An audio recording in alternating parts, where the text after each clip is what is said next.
Hello everybody. Today we will discuss about the new family related to the taxonomy, that is the family Malvaceae. इसके पहले जो हमने class लिया था उसमें हमने रेनिकुलेसी फैमिली और उससे जो रिलेटेड फैमिलीज थी जैसे कि निम्फिएसी, नीलम्बेसी and later on we have discussed about the Brassicaceae family. हमने Brassicaceae को पढ़ा. अब इसके बाद हर टर्मिनोलॉजी को हमने जितने भी फैमिलीज को पढ़े उनको सबको लगभग हर जो भी टर्म्स आए उसमें हमने आपको बताया और आज एक नई फैमिली के साथ यहाँ पे शुरू करने जा रहे हैं. तो उन टर्मिनोलॉजी को कुछ न कुछ टर्मिनोलॉजी इसमें भी कॉमन रहेंगे. तो मेरी आपसे ये दरख्वास्त है कि आप पहले जो प्रीवियस जो लेक्चर्स हैं उनको गो थ्रू होइए. स्पेशली आपको हम फैमिलीज से जो हमने स्टार्ट किए हैं सेकेंड यूनिट की बात हम कर रहे हैं. तो सेकेंड यूनिट में आपको उन्हीं से स्टार्ट करना है जहाँ से फैमिलीज स्टार्ट हो रही हैं और वहीं से आपका सिलेबस दिया गया है.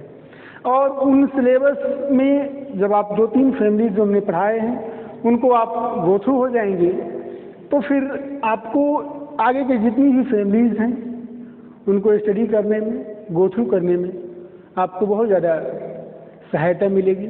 और उसमें जो टर्म्स यूज़ हुए हैं उन्हीं से रिलेटेड या कह सकते हैं कि कुछ जो कॉमन टर्म्स हैं आपको इसमें भी देखने को मिलेंगे.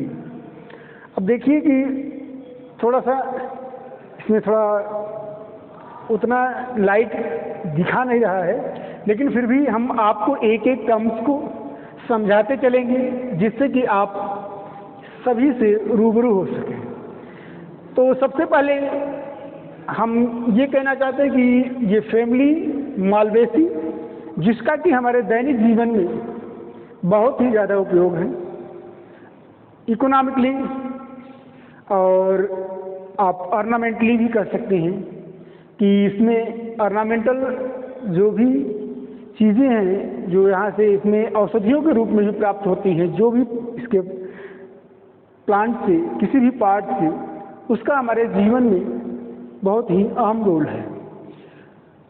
और इकोनॉमिकली जैसे हम कह सकते हैं कि कॉटन जितने भी जैसे कि आपके जो भी कॉटन के आपके जो क्लोथ्स हैं, कपड़े हैं, जितने भी कपड़े बन रहे हैं जो कॉटन से रिलेटेड हैं वो सब के सब इसी फैमिली के प्लांट से प्राप्त होते हैं.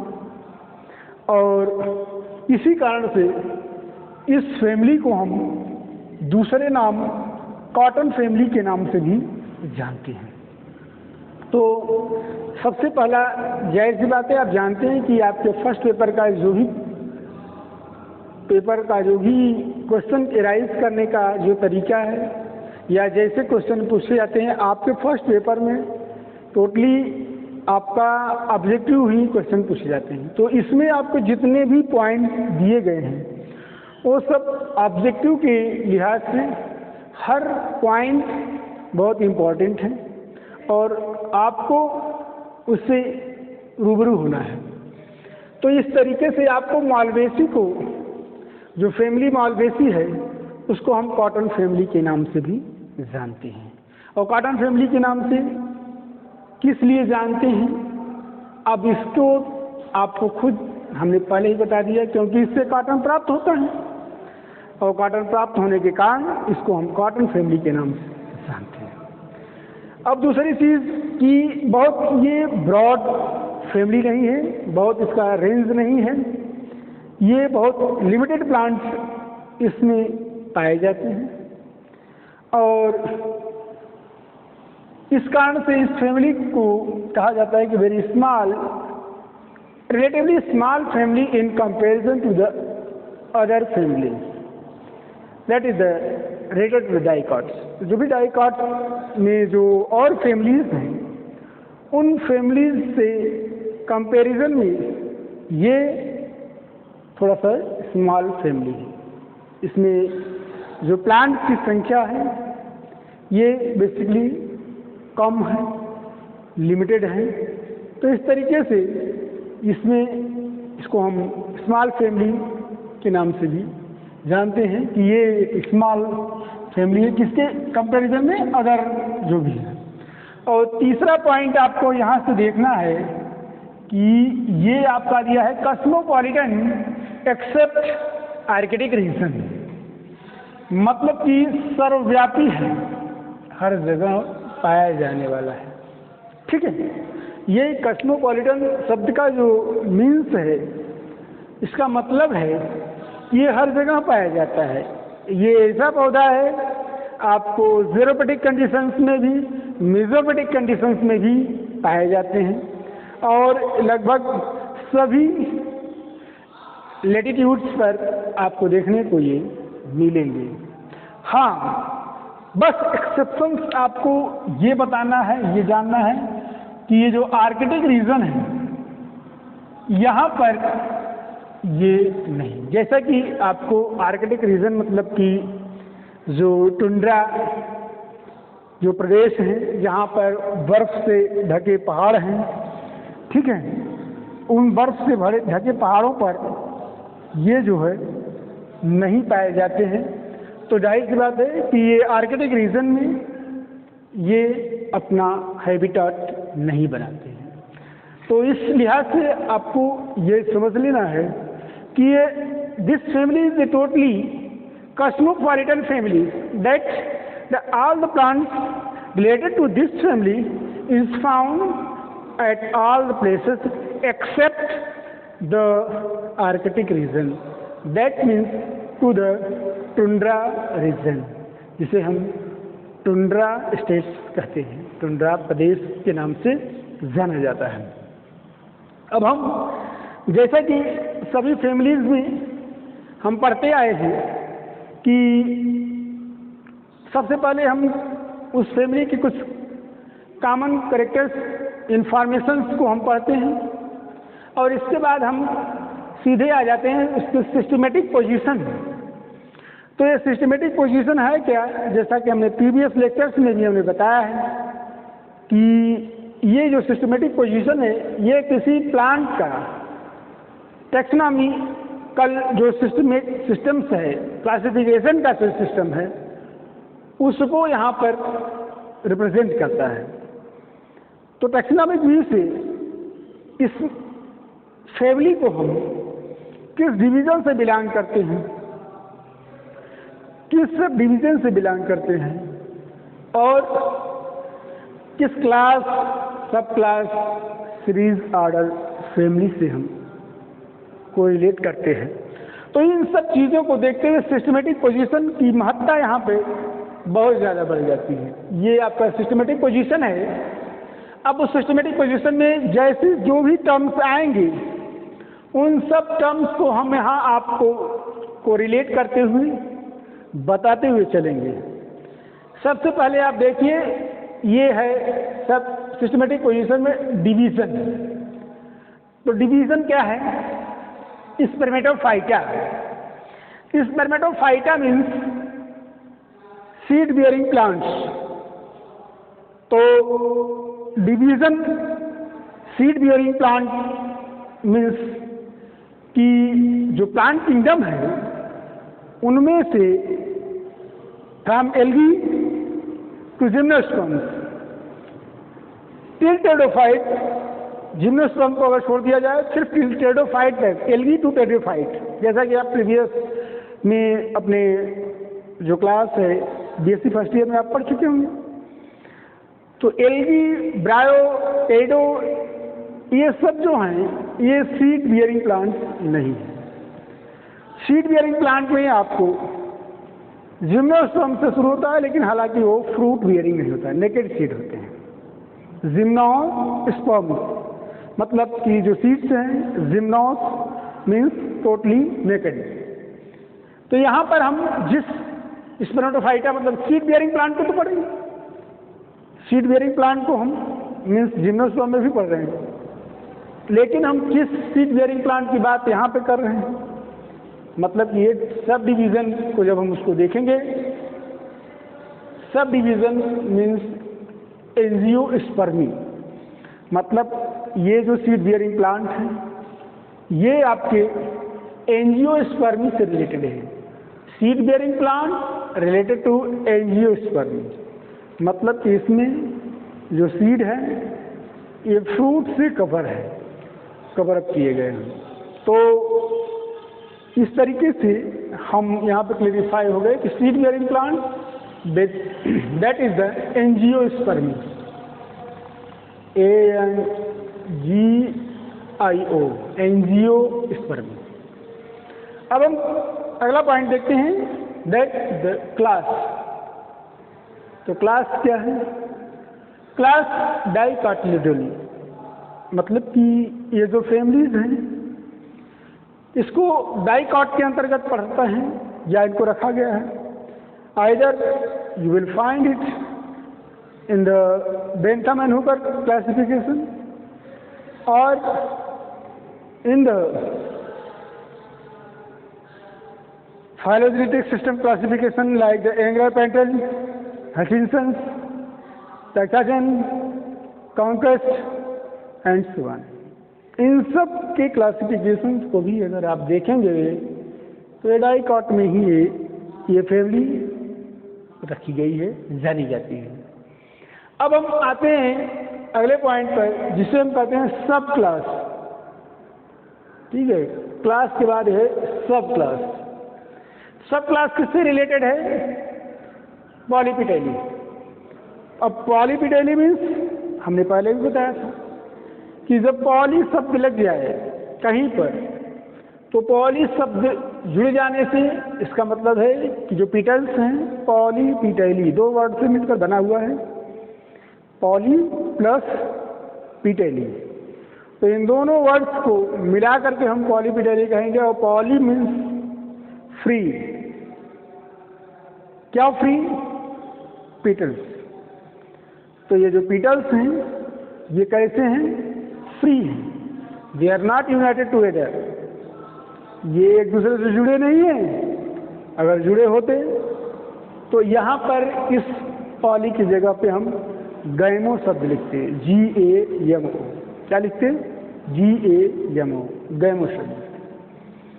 फिर आते हैं अगले पॉइंट पर इस सिस्टमेटिक पोजीशन में, दैट इज द सीरीज। अब सीरीज क्या है? सीरीज है थैलेमी फ्लोरी।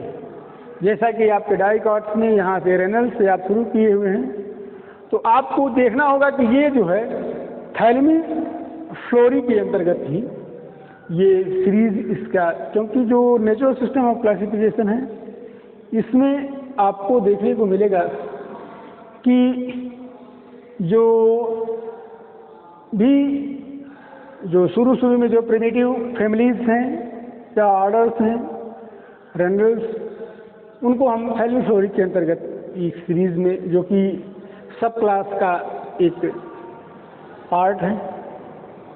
और यहाँ पर हमें देखते हैं कि जो फैमिली है, फैमिली हम जो पढ़ रहे हैं, ऑर्डर मालवेल्स, एल शब्द लग जाए ALES, ये ऑर्डर को डिनोट करता है। किसको डिनोट करता है? ऑर्डर। और अब हम आते हैं फैमिली। तो जो फैमिली हम पढ़ रहे हैं, इस फैमिली का नाम है मालवेसी। क्या नाम है? मालवेसी। और इसको एक और नाम से कॉटन फैमिली के नाम से भी हम जानते हैं। अब हम आते हैं इसके जो वेजिटेटिव कैरेक्टर्स हैं, इनको हम वेजिटेटिव कैरेक्टर्स कहा जाता है। ठीक है, वेजिटेटिव कैरेक्टर्स मीन्स जो भी वानस्पतिक कैरेक्टर्स हैं जो कि नॉन रिप्रोडक्टिव कैरेक्टर्स हैं, जिनको हम रिप्रोडक्शन से नहीं जोड़ सकते। तो यहाँ हैबिट की बात करते हैं। तो हैबिट मतलब कि जो इस प्लांट फैमिली में या ये इस फैमिली के जो प्लांट हैं, at which places they are find, कैसे स्थान पे पाए जाते हैं, हम उनके बारे में देखते हैं। Now this habitats means the types of roots, trees, sorry, ये such type of the trees. ये सब कैसे हैं? एक ट्री की तरह हैं, सभी के सभी जो इसमें प्लांट हैं ट्री हैं, अच्छे खासे, बहुत ज़्यादा बड़े नहीं लेकिन ऊंचाई तक होते हैं। एंड कैसे ट्री हैं? डेसिडुअस, मतलब जो अपने पत्ते झाड़ करते हैं एक मौसम में। Deciduous such A plant that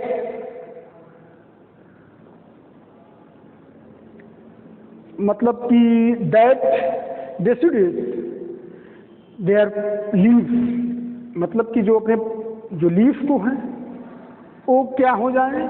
detached from the stem, मतलब स्टेम से जब लीफ एक फ्लोरल सीजन के तहत एक समय के बाद वो डिटैच हो जाए और फिर एक नए लीफ पत्ते वहाँ से एराइज हों, तो इस कंडीशन के, इस तरीके के जो प्लांट हैं हम उनको डेसिडुअस प्लांट के नाम से जानते हैं। और ये किस तरीके की इसकी जो स्टेम की कैरेक्टर्स हैं इस प्लांट या ट्रीज की, तो आप देखिए ग्लूमी बार्क, ये जैसा हमने यहाँ पे लिखा हुआ है, ये ग्लूमी बार्क, मतलब कि जो इनके बार्क हैं, जो इनके ऊपर जो परत है इसके स्टेम पर, वहाँ पर एक soft, gloomy means soft, bark मतलब छाले, ये आपको देखने को मिलते हैं।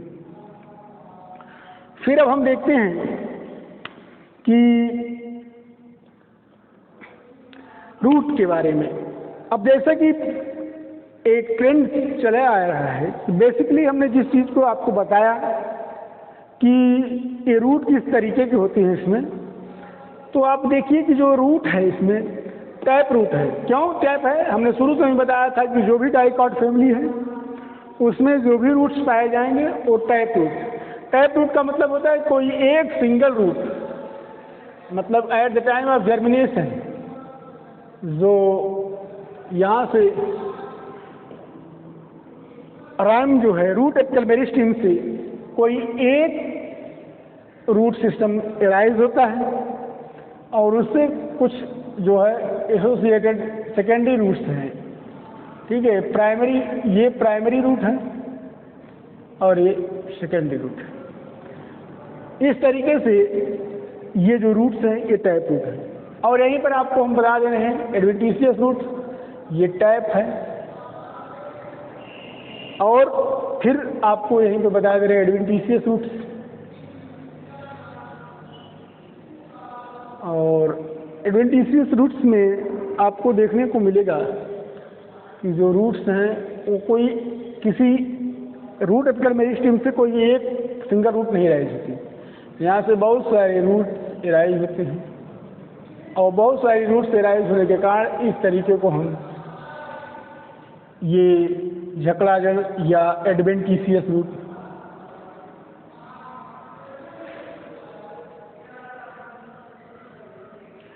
तो इस तरीके से एडवेंटिशियस रूट्स के रूप में इसको हम जानते हैं। तो यहाँ पर हमको एडवेंटिशियस नहीं, ये मोनोकॉट रूट्स, मोनोकॉट प्लांट्स में ज़्यादातर पाए जाते हैं। यहाँ पे हमको बताना है कि टैप रूट है और ब्रांच एंड रूट, जैसा हमने बताया सेकेंडरी रूट्स ये ब्रांच के रूप में होते हैं डीप, क्योंकि सर्च ऑफ वाटर, ये लॉन्ग रूट्स यहाँ से एराइज होती हैं और ये जब तक वाटर को till the water they can not get, they doesn't get, they don't get, sorry, till they undergoes to the depth, वो तब तक डेप्थ में जाते रहते हैं। अब हम देखते हैं स्टेम के बारे में। स्टेम यहाँ पर erect, branch, body and body fragile, सारे के सारे जो टर्म्स हैं ये कुछ न कुछ यहाँ पे कहानी बयां करते हैं कि जो स्टेम है ये इरेक्ट है। इरेक्ट मतलब कि जो इस तरीके से, और प्रोस्टेट मतलब इस हॉरिजॉन्टल, और ये वर्टिकल। तो इस तरीके से ऊपर की तरफ ही आपको स्टेम देखने को मिलेंगी। ज़्यादातर स्टेम जो है ये अर्थ को से अपवर्डली ऊपर की तरफ यहाँ पर डेवलपमेंट आपको देखने को मिलेगा। और वुडी है, मतलब कि यहाँ पे आपको स्टेम में वुड्स दैट मीन्स जाइलम की संख्या अच्छी खासी देखने को मिलती है। और वुड कैसे हैं, तो पूरी तरीके से ये लेटेक्स वुड्स नहीं है, इसमें बहुत ज़्यादा लेटेक्स पाए जाते हैं, बहुत ज़्यादा रेजिन्स पाए जाते हैं जिससे इसमें मजबूती बहुत होती है, ऐसा कुछ नहीं है। ये वुड फ्रेजाइल है। कैसे हैं? फ्रेजाइल मतलब कि ये क्षणभंग मतलब भंगुर है, मतलब टूटने की इसमें ज़्यादा प्रवृत्ति रहती है। ये जैसे कि आपको हिंदी में गाँव हिंदी भाषी क्षेत्रों में आपको देखने को मिलेगा कि जिसे आरर कहा जाता है कि ये पौधे की जो डाल है आरर है, मतलब जल्दी टूट जाएगी। ठीक है, तो इस तरीके से आपको ये फ्रेजाइल वुड इसमें देखना। अब हम अगला पॉइंट यहाँ पे देखते हैं कि जो लीफ है, लीफ कैसी है? डबल और ट्रिपल पिन्ना। अब हम थोड़ा पिन्ना के बारे में आपको बता दें कि यहाँ पर जो लीफ हैं ये कंपाउंड लीफ्स हैं, और यहाँ से ऐसे ऐसे और इनमें से भी आपको ऐसे इस तरीके से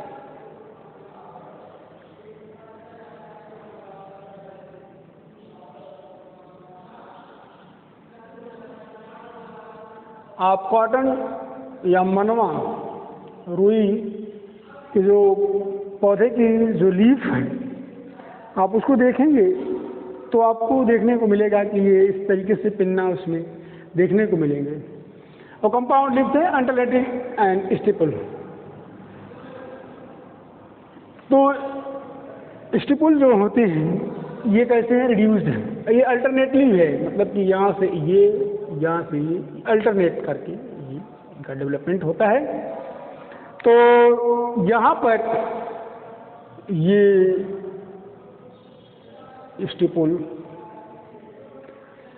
कैसे हैं? स्टिपुल रिड्यूस्ड है, मतलब जो यहाँ पे ये स्टिपुल्स इसके साथ में होंगे जो जुड़े हुए हैं लीफ से, ये रिड्यूस्ड हैं। बहुत ही कम डेवलपमेंट है इसमें, बहुत शॉर्ट डेवलपमेंट आपको देखने को मिलेगा यहाँ पे। पल्विनस जैसा कि आप जानते हैं किसी भी लीफ में, और लीफ में यहाँ पर जो ये उभरा हुआ पार्ट जो कि स्टेम से लगा होता है, सेम वगैरह में आप देखे होंगे, इसी तरीके से इसमें भी देखेंगे। तो ये पल्विनस ऑफ पेटियोल डिस्टिंक्ट, तो ये जो पेटियोल से पल्विनस ये पूरी तरीके से डिस्टिंक्ट है, अलग दिखाई देते हैं, स्पष्ट है। ठीक है, स्पष्ट रूप से दिखाई देते हैं यहाँ पर। अब वेजिटेटिव कैरेक्टर्स सभी कंप्लीट हुए, और अब हम आएंगे रिप्रोडक्टिव कैरेक्टर्स के बारे में। अब हम आपको बताने जा रहे हैं।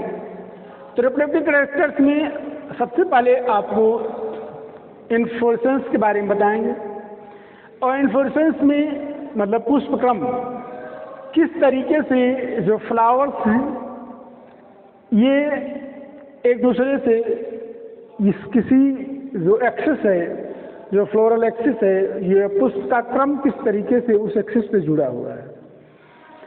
तो सॉलिटरी पहला शब्द है, तो पहला वर्ड जो सॉलिटरी है उसका मतलब है कि ये जो फ्लावर है वो एकल है, कोई एक ही है, इसमें मतलब आसपास कोई दूसरा फ्लावर या उससे एसोसिएटेड नहीं है, सिंगल फ्लावर।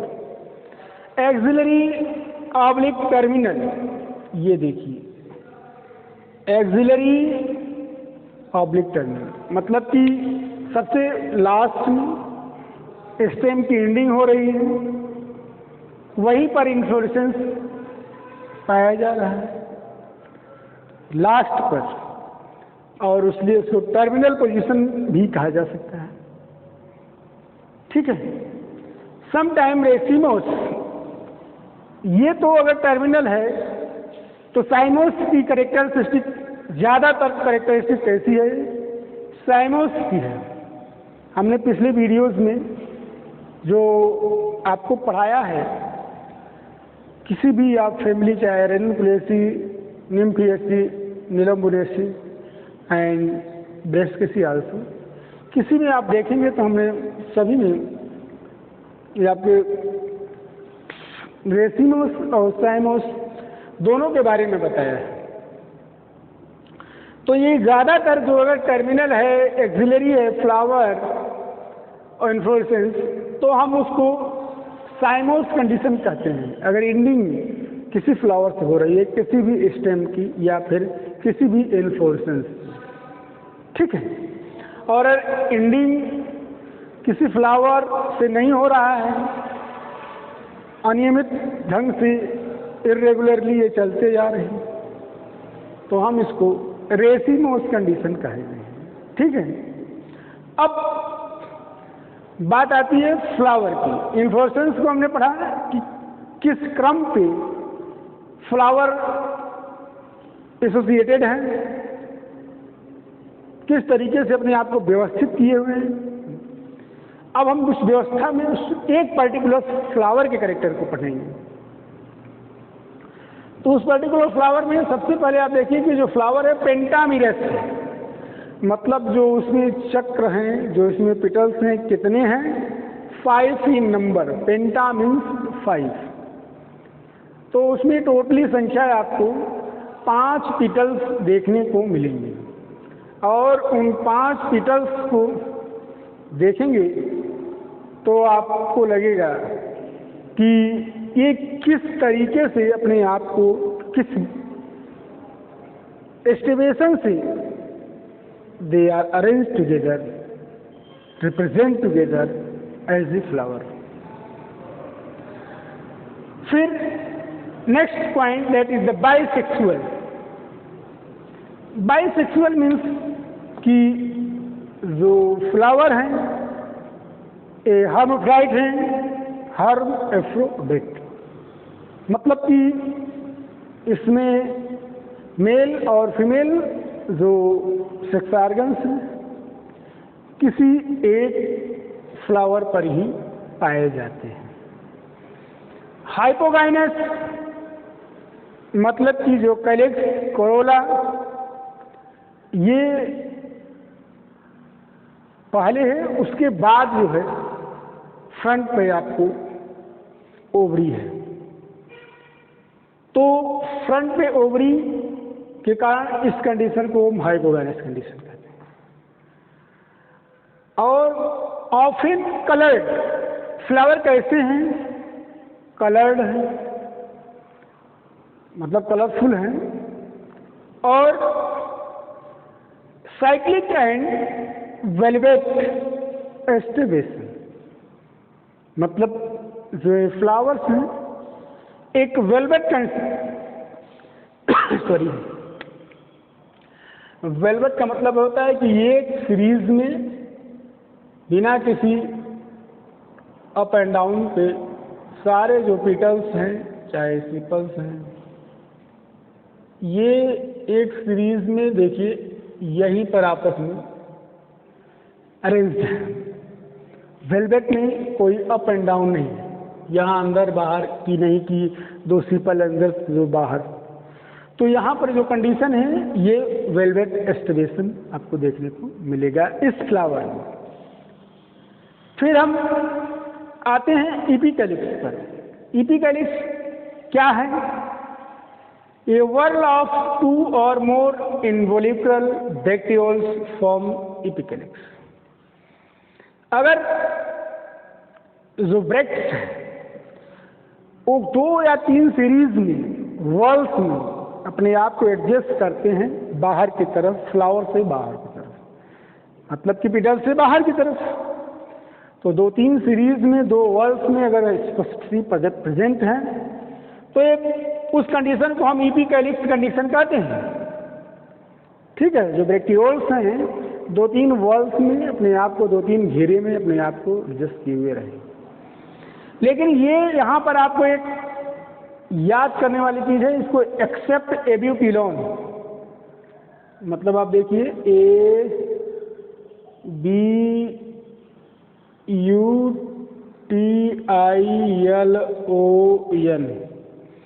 एब्यूटिलॉन एक पौधा है, इसी फैमिली से बिलोंग करता है। तो एब्यूटिलॉन एक एक्सेप्शन है कि उसमें एपिकैलिक्स नहीं पाया जाता, एपिकैलिक्स इज नॉट प्रेजेंट। ठीक है, तो ये क्वेश्चन अक्सर आपको सिविल से लेते हुए हर जगह और मेडिकल्स में भी आपको ये देखने को मिलता है कि कुछ एक्सेप्शंस जैसे आपसे पूछ देते हैं, तो उसमें भी कि which plant, please give the example or take the example in which the epicalyx is not present, belongs to the family Malvaceae। तो मालवेसी फैमिली का वह पौधा है जिसमें एपिकैलिक्स नहीं प्रेजेंट होता है, आपको उस पौधे का नाम बताना है। ठीक है, तो आपको डायरेक्टली एब्यूटिलॉन, ABUTILON, एब्यूटिलॉन एक पौधा है जिसमें कि ये नहीं पाया जाता है। अब हम आते हैं कैलिक्स के बारे में। कैलिक्स कितने हैं, मतलब कि नंबर ऑफ सीपल्स, सीपल्स की संख्या को हम कैलिक्स से डिनोट करते हैं, और पेटल्स की संख्या को हम कोरोला, कोरोला को हम पेटल्स से और कैलिक्स को हम सीपल्स से। तो कितने हैं, 5 इन नंबर, ये टोटली 5 हैं। और कैसे हैं, फ्री है, एक दूसरे से जुड़े नहीं हैं, इसी फ्री शब्द के कारण ही, इसी फ्री के कारण इसको हम पॉली से डिनोट करते हैं। तो ये फ्री है और यूनाइट या तो फ्री हैं, आइदर दे आर फ्री और unite together at A base, मतलब किसी एक बेस पर या तो जुड़े हुए हैं। जैसे ही ये जुड़ा वाला शब्द आएगा, then the polypetaly, poly word change into the gamo, यहाँ पर गैमो शब्द लग जाएगा। तो मतलब यहाँ पर जो फ्लावर हैं उसमें दोनों ही कंडीशंस पाई जाती हैं, फ्री कंडीशन या यूनाइट कंडीशन। अगर यूनाइट हैं तो गैमो, फ्री हैं तो पॉली। कैसे हैं, 5 सीपल्स। वेलवेट एस्टिमेशन हमने बताया, वेलवेट एस्टिमेशन यही है जिसमें अप एंड डाउन नहीं है, सारे के सारे जो भी आपको सीपल्स हैं वो किसी एक सीरीज में अपने आप को एडजस्ट किए रहते हैं। तो इस तरीके की कंडीशन को हम वेलवेट एस्टिमेशन के रूप में जानते हैं। अब हम आते हैं next point, that is the Corolla. Corolla को देखते हैं, यहाँ पर नंबर ऑफ पीटल्स, जो कोरोला है वो पीटल्स से डिनोट किया जाता है, और इसकी संख्या कितनी है, ये 5। ठीक है, 5 इन नंबर। और ये 5 कैसे हैं, फिर वही बात, फ्री हैं या यूनाइटेड एट बेस, मतलब या तो फिर वो यूनाइट हैं, बेस पर आधार पर जुड़े हुए हैं। फ्री हैं तो पॉली, और एपिटल्स है तो पॉलीपिटाइली, और यूनाइटेड है तो गैमो, और पीटल्स है तो पिटाइली, गैमोपिटाइली। और फिर यहाँ पर वो किस तरीके का एस्टिमेशन, यहाँ पे थोड़ा सा फोकस करिएगा।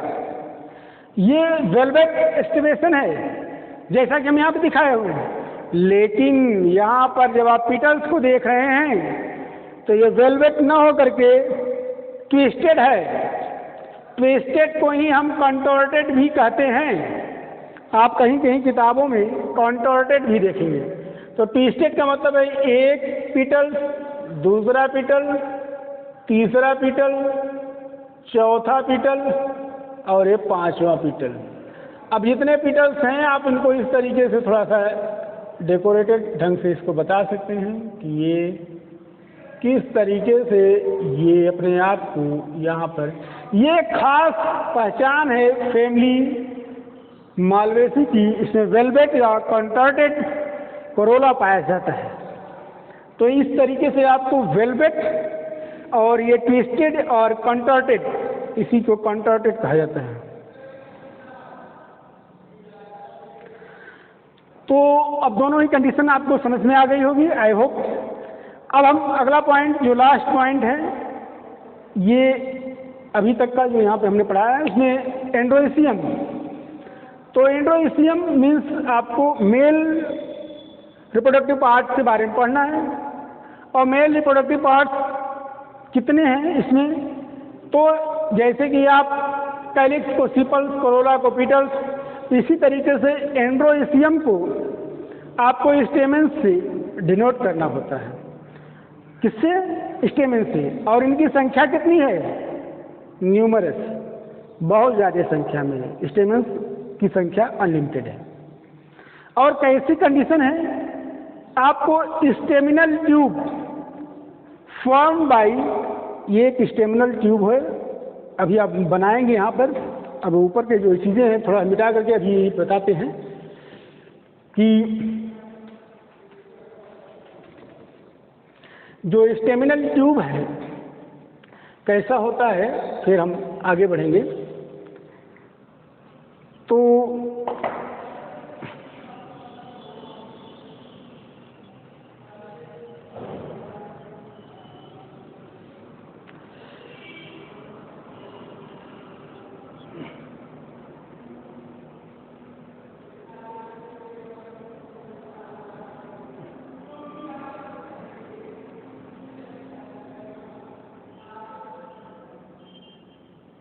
ये देखिए कंडीशन आपको इस तरीके से, इसको हम स्टेमिनल ट्यूब के नाम से जानते हैं।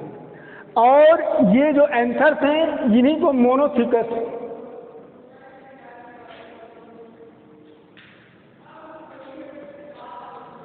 मोनोथिकस एंथर के नाम से जानते हैं। तो ये कैसे बना है? यूनियन ऑफ फिलामेंट, यहाँ पे एक फिलामेंट, यहाँ पे दो फिलामेंट, ये क्या है? फिलामेंट है। अब इन्हीं फिलामेंट्स के यूनियन से ये स्टेमिनल ट्यूब बना हुआ है और इसी पर मोनोथिकस ये स्टेमेंस, ये क्या है? स्टेमेंस अरेंज है। तो इस तरीके से मोनोथिकस और reniforms, reniforms means kidney shape.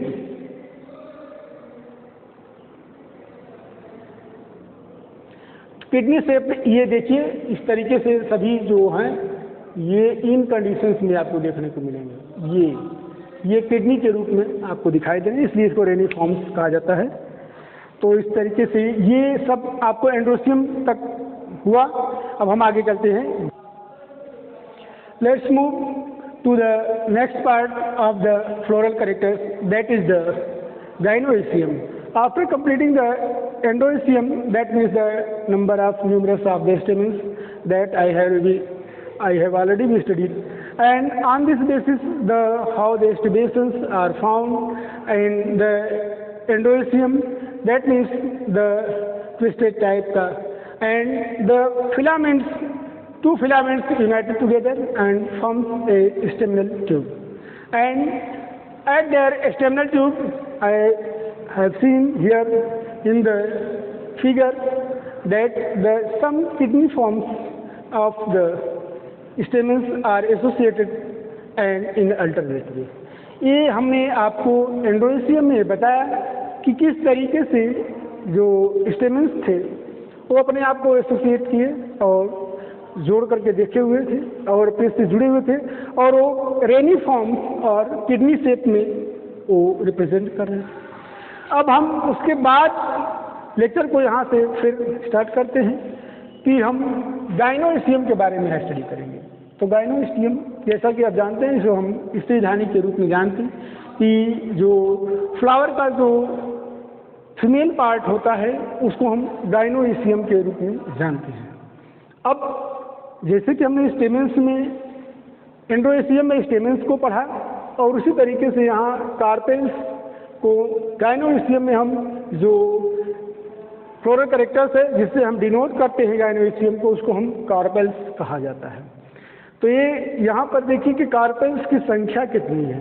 हम लिखे हैं 3, मतलब कि ये यूजुअली तो 3 हैं, लेकिन अल्टरनेट वे में आप इस फैमिली के जितने भी प्लांट को पढ़ेंगे उसमें something differences to each other, तो उनमें कुछ न कुछ एक दूसरे से भिन्नताएं हैं। इसलिए ये जो कार्पेल्स की संख्या है ये 3 से लेकर के मेनी तक मतलब कि बहुत ज़्यादा संख्या में भी आपको देखने को मिलेगा। दूसरा यहाँ पे टर्मिनोलॉजी ये है कि syncarpous, then either you are going to explain in the carpus in the syn means SYN means they are united together, मतलब कि बहुत सारे कार्पेल्स एक दूसरे को किसी एक जंक्शन पर जोड़े हुए या जुड़े हुए दिखाई देते हैं। अब मतलब कि यहाँ पे कार्पेल्स 3 हों या मेनी हों, वो सभी के सभी एक दूसरे से जुड़े हुए रहते हैं, सिंग कार्पस कंडीशन है। और ओवरी की जो पोजीशन है वो सुपेरियर ओवरी है, दैट मीन्स कि the position of ovary is at the superior position, and if you are going to denote it in a floral formula, then there is a something like it, there is a condition that is the superior ovary. अब हम superior ovary के बाद यहाँ पे stigma कैसे हैं जो आपके गाइनोइसियम में या कार्पेल्स में आपको देखने को मिलेंगे कि जो स्टिग्मा है, यहाँ पे आप देखिए फोकस हियर कि स्टिग्मा कितने पार्ट में डिवाइड है। तो हम देखते हैं कि मैनी है, number of stigma are many in number, but as the number is related to the carpels is the twice, मतलब कि कार्पेल्स से ये स्टिग्मा दुगुना है, 2 गुना है। और प्लेसेंटेशन की बात है कि किस तरीके से जो ओव्यूल है ये किसी ओवरी में किस तरीके से जोड़े हैं, अपने आप को जोड़ते हैं, किस पोजीशन पे जोड़ते हैं, और उसको हम एक प्लेसेंटेशन के रूप में जानते हैं। और such a condition where the ovules are associated to the ovary wall at a central point, then the condition is known as the axile placentation.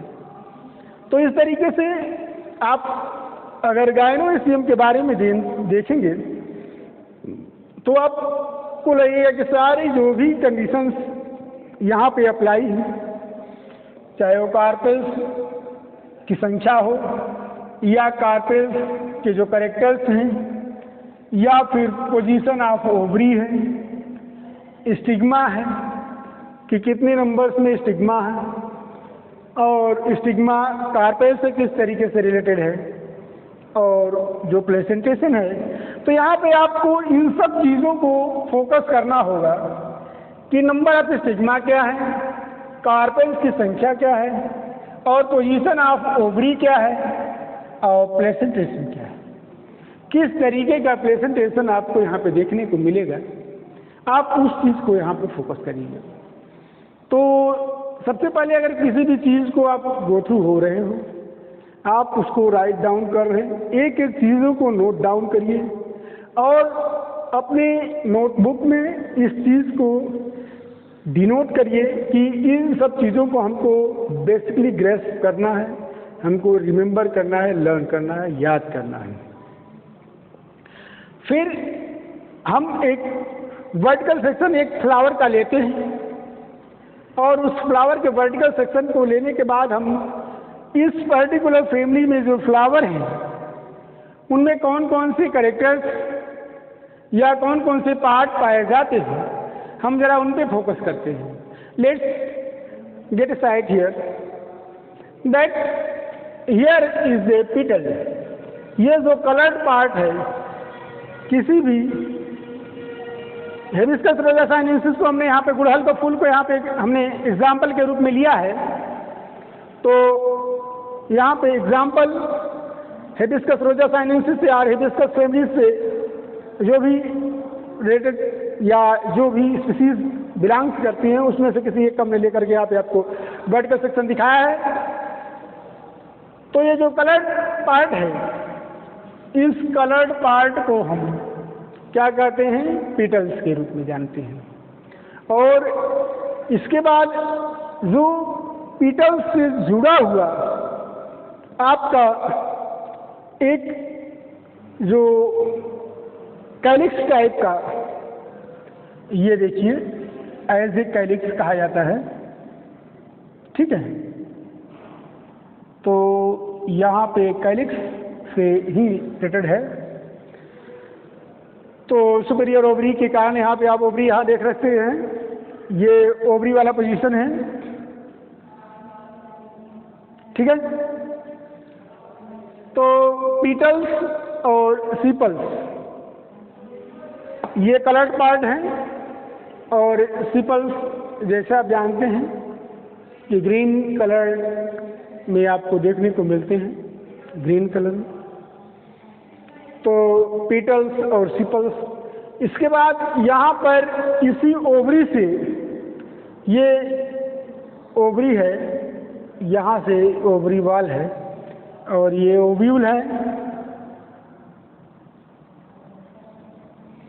ठीक है। और ये आपका स्टेमिनल ट्यूब है। तो स्टेमिनल ट्यूब बनता कैसे, किसी दो फिलामेंट से जोड़ करके ये स्टेमिनल ट्यूब आपका बनता है। तो ये जो स्टिग्मा है, ये मेनी नंबर्स, जैसे देखिए यहाँ पे बहुत सारे क्रॉस सेक्शंस आपको देखने को मिल जाएंगे। तो स्टिग्मा को हम बहुत सारी संख्या में यहाँ पे देख रहे हैं। और जो एंथर्स हैं, ये रेनिफॉर्म्स हैं, मोनोथिकस हैं, मतलब किसी एक स्थान पर अपने आप को ये वेंट्रली एसोसिएटेड किए हैं, जोड़े हुए हैं। तो इस तरीके से एक जो जोड़ है उसको हम मोनोथिकस कंडीशन कहा जाता है। और फिर हम यहाँ पर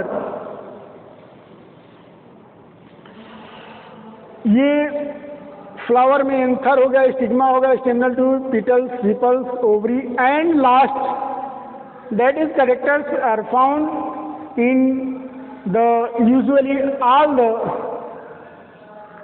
plant related to the family Malvaceae, that is the Epicalyx। तो Epicalyx जो है, ये आपका सभी के सभी जो दो वर्ष में पाए जाते हैं, एक कैलिक्स से डिफर है, और ये at the site of the junction of stamens, जहाँ पर इस फ्लावर्स को जिस एक्सिस पर ये इन्फ्लोरेसेंस पे जुड़ता है, तो उस एक्सिस से थोड़े ही डिस्टेंस पर या थोड़ी दूरी पर ही एपिकैलिक्स आपको देखने को मिलेगा। फिर हम आते हैं, ये भी हिबिस्कस की ही बात है। Hibiscus species either the hibiscus rosa sinensis और द हिबिस्कस द कैनाबिस या hibiscus esculentus, anyway or the any plant, then you will find the TS section। जब हम किसी भी TS सेक्शन काटते हैं किसी ओवरी का, तो ओवरी का जब TS सेक्शन काटते हैं तो आप देखते हैं कि ये जो साइट है, डबल लेयर्ड ओवरी वाल आपको देखने को मिलती है। एक आउटर वाल है, एक इनर वाल है। तो आउटर वाल और इनर वाल जो कि पूरी तरीके से ठोस है, ठीक है। इसके बाद वहाँ पर जो 4 लोक्यूल्स में, 4 खाने में ओवरी ये डिवाइड है, और ये 4 खानों में जो ओवरी डिवाइड है उसमें आपके ओव्यूल्स, प्रत्येक जो लोक्यूल हैं वहाँ पे 2-2 ओव्यूल्स प्रेजेंट हैं। और ये ओव्यूल की जो पोजीशन है इस ओवरी के अंदर, उसको हम प्लेसेंटेशन के रूप में जानते हैं। जैसा कि प्लांट किंगडम में ये एंजियोस्पर्म प्लांट को अगर हम उसको टैक्सोनॉमी को पढ़ते हैं तो हम उसमें देखते हैं कि यहाँ पे जो एक्साइल प्रेजेंटेशन है, अगर ये चारों तरफ से आउटर वॉल पे एसोसिएटेड है तो हम पेराइडल प्रेजेंटेशन कहेंगे, मार्जिनल प्रेजेंटेशन कहेंगे, और कहीं कहीं पे फ्री सेंट्रल प्रेजेंटेशन भी पाया जाता है। तो यहाँ पर फ्री सेंट्रल प्रेजेंटेशन, या फिर आप कह सकते हैं कि एक्साइल प्रेजेंटेशन, अगर यही इस लोक्यूल से नहीं जुड़ा होता तो फ्री सेंट्रल हो जाता है। यही एक्साइल फ्री सेंट्रल प्रेजेंटेशन के रूप में रिप्रेजेंट करता है अपने आप। तो इस तरीके से अगर ओवरी को हमने सेक्शन में काटा तो ये सब पार्ट को हमने देखा है। बेसिकली ये ज़्यादातर जो भी यूजुअल जो प्लांट्स इस फैमिली से बिलोंग करते हैं उसमें ये सब कैरेक्टर्स आपको देखने को मिल जाएंगे। अब हम आते हैं फ्लोरल फार्मूला पर।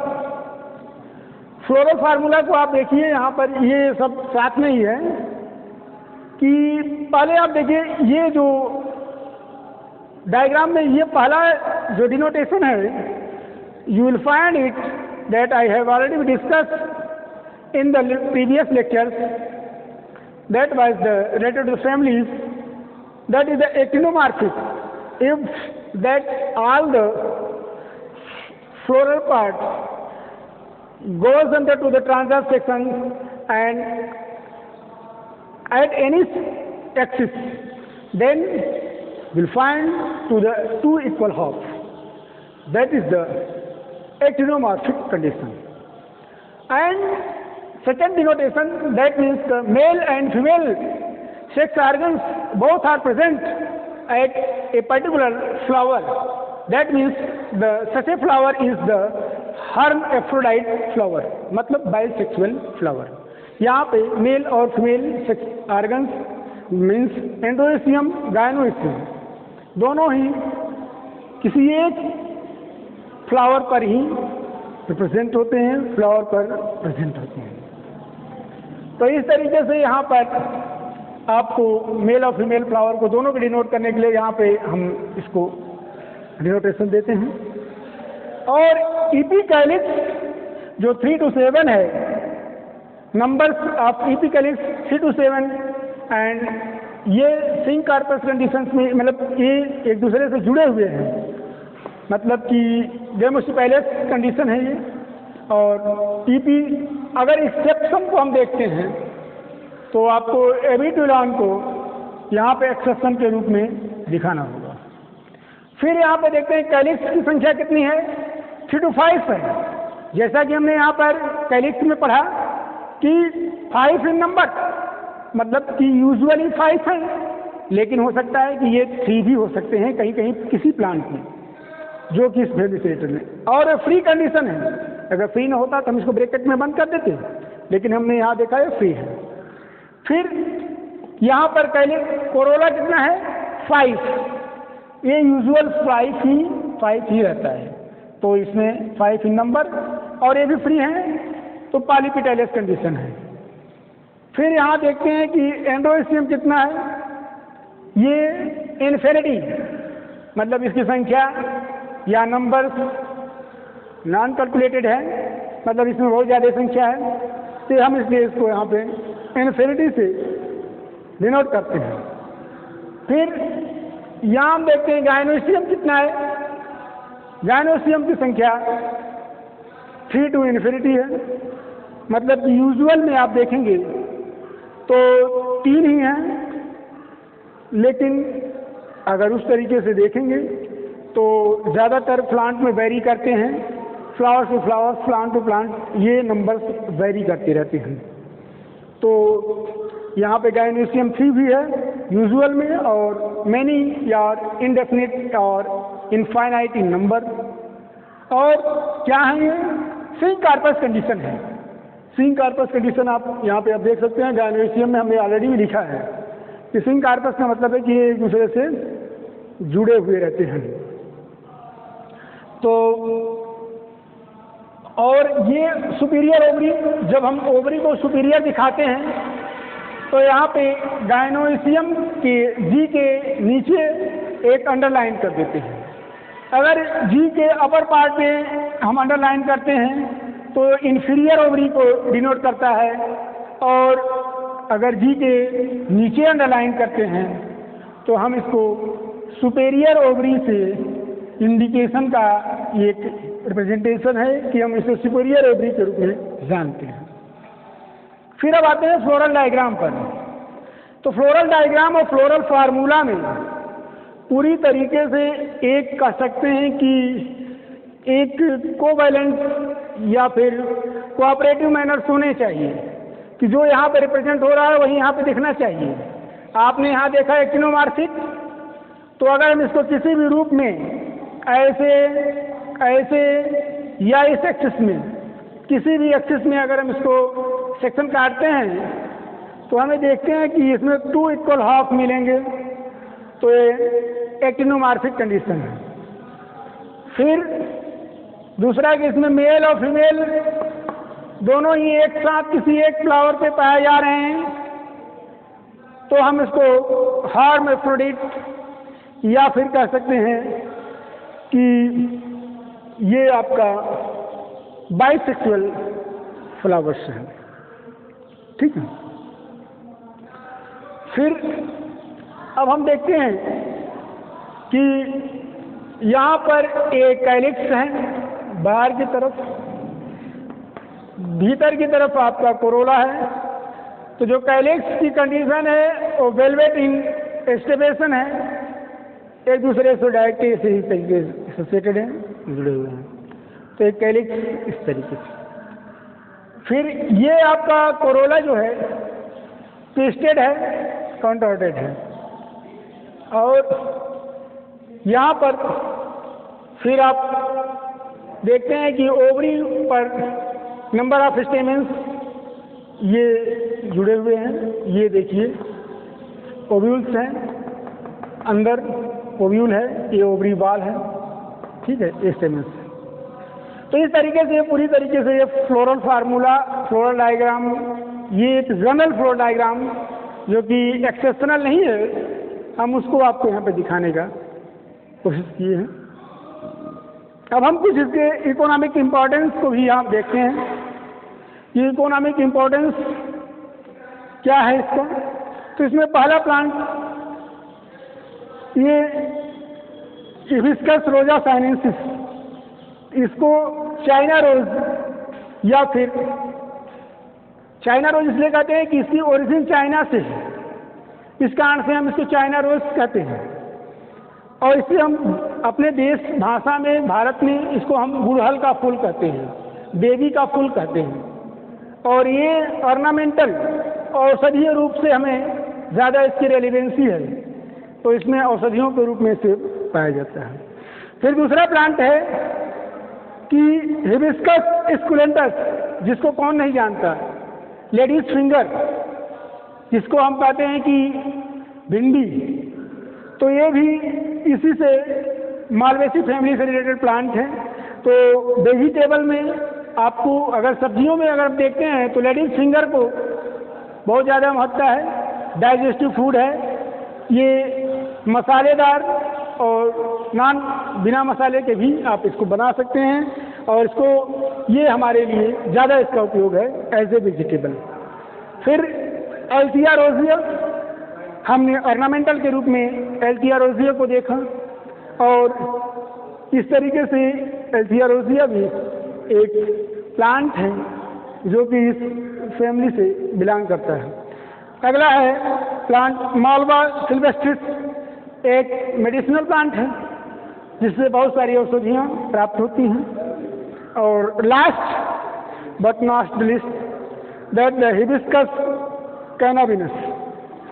तो hibiscus cannabinus is kenaf, that is a fibre family, और इससे बहुत सारे फाइबर्स प्राप्त होते हैं जो कि आप रोप्स या फिर और सारे जो भी इंस्ट्रूमेंटल चीज़ें जो भी बनानी हैं रोप्स वगैरह रस्सियाँ वगैरह बनाने के लिए तो बहुत ही मजबूत रस्सियाँ इसकी बनती हैं। तो हिबिस्कस इसको कैनाबिनस या कैनफ भी जानते हैं। तो इस तरीके से ऑल इन ऑल हमने आज मालवेसी फैमिली के बारे में पढ़ा और आई होप कि आप लोग इस फैमिली के सारे कैरेक्टर्स, चाहे आप वेजिटेटिव कैरेक्टर्स रहे हों या फिर आपके फ्लोरल कैरेक्टर्स रहे हों, सभी के सभी से आप रूबरू हुए होंगे और उन कैरेक्टर्स में हमने सारी चीज़ों को जो भी वहाँ पे टेक्नोलॉजी यूज हुई है इबोटॉनिकल वे में, हमने वो आपको बताने की कोशिश की, बताया भी। आप उन सब चीज़ों को ग्रैस्प की और हम चाहते हैं कि आप इसका एक दोनों पहले वाले वीडियो का और दूसरे वाले वीडियो का एक स्क्रीनशॉट लेकर के इन सब चीज़ों को अपने से समझिए और जो हमने समझाया है उसके बारे में थोड़ा सा अपने आप को कंटेम्पलेट करिए और पूरी तरीके से आपको एक या दो रीडिंग में एक या दो बार वीडियो देखेंगे तो आप इस फैमिली से पूरी तरीके से आप कर सकते हैं। तो इस तरीके से आज का क्लास यहीं पे हम संपन्न करते हैं। Thanks to all of you for the today class. Thank you.